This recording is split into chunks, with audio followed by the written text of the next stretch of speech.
Costello, the fighter in us all, Tom Costello.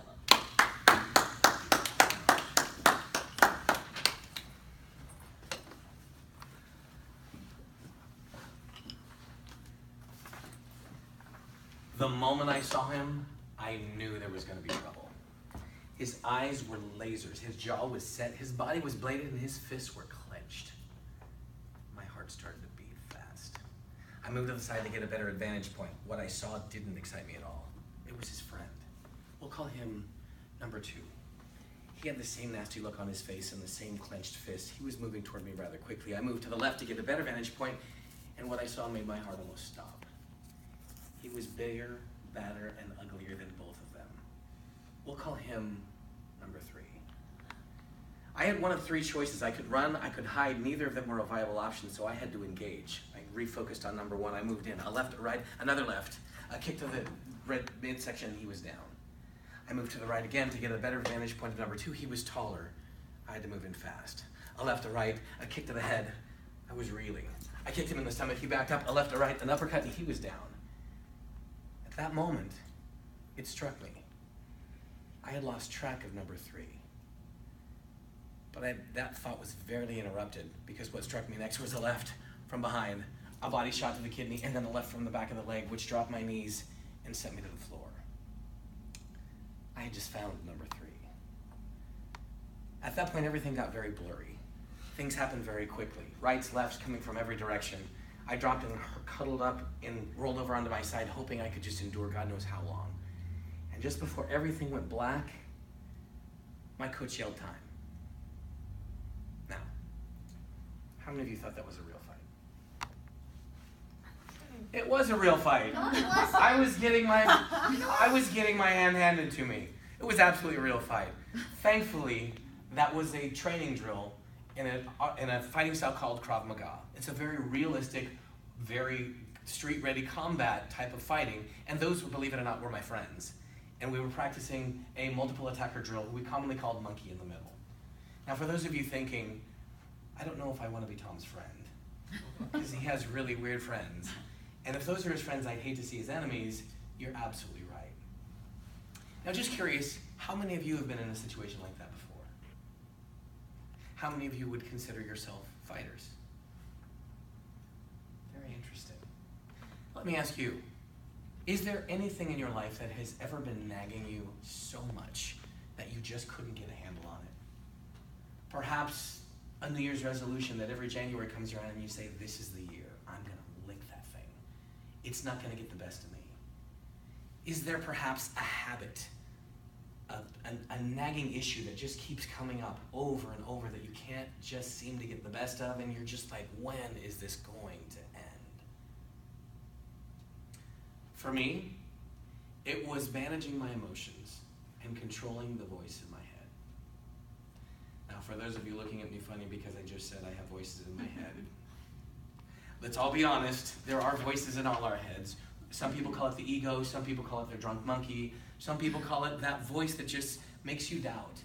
Because for hundreds of years, psychologists have known that our brains are designed to keep us safe. It's a survival mechanism. So when we come with a challenge, we've been trained to avoid the saber-toothed tiger.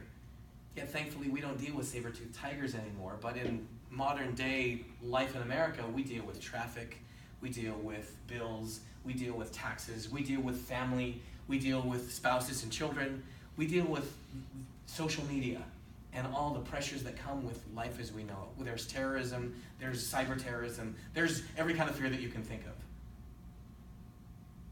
How do you deal with those?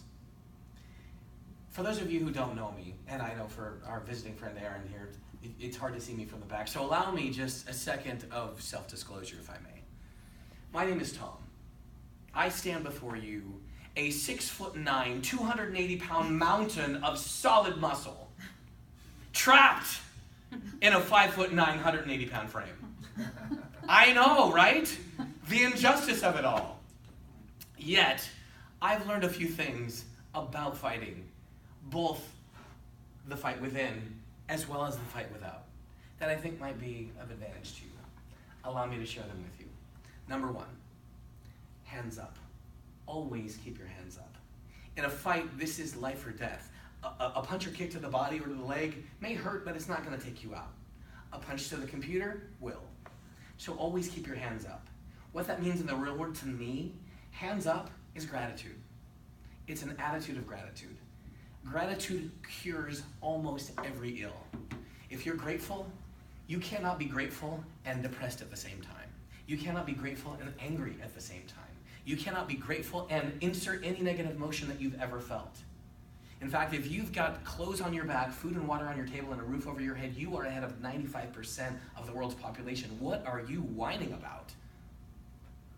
I say that in jest, because in my life, this is one of the most difficult things to overcome. It was very difficult for me to be grateful because I was so intent on what I don't have. The problem is, if you're looking constantly at what you don't have, you can never see what you do have. And the 95% of the world who doesn't have your problems would trade your life that fast because they have real problems. Number 2, eyes up, chin down. What does that mean? In a fight, it means keep your eyes up so you can see what's coming, but keep your chin down so you don't get your head knocked off. In the real world, what it means is look for opportunities, but be ready for the unexpected. It means expect the best, be prepared for the worst.